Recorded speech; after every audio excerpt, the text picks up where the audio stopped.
Good evening, everyone, and thank you so much for joining us tonight. I'm Paul Mueller. Katya has the night off. Well, remember the scenes playing out right here from Arlington near Dallas? We showed them to you last week. Thousands of families in need, waiting for hours in line in their cars just to get free food from their area food bank.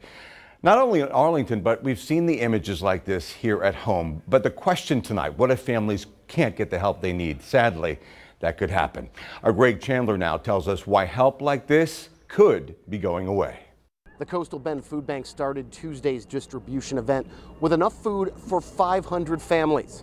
Less than a couple of hours later, these were the final few, something that highlights the need for the food bank during the pandemic. I am very thankful. Mary Gonzalez hadn't been to a food bank before March. Not before the pandemic, no.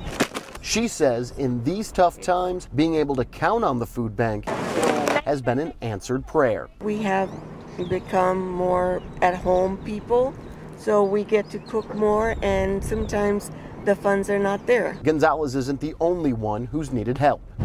We have seen an increase of about 30%. Coastal Bend Food Bank Development Coordinator James Morales says the food bank would have struggled meeting the demand without the CARES Act. The CARES Act funds several food programs, including the Farms to Family food boxes. We see how much difference it has been made during these hard times in the families. Casa de Dios is one of several local churches using the Farm to Families program, which has allowed Pastor Fernando Ramirez have vegetables to help an extra 2,000 families a month.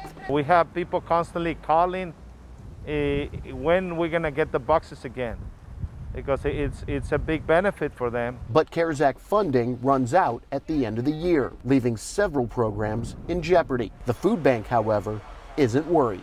Regardless of what happens with the future of the CARES Act, we're still going to do our job, which is to reduce hunger. Now, I reached out to Congressman Michael Cloud's office for comment on whether or not the CARES Act could be funded next year. So far, I have not received a response. Reporting from the Richard M. Borchard Fairgrounds in Robstown, Greg Chandler, Chris 6 News.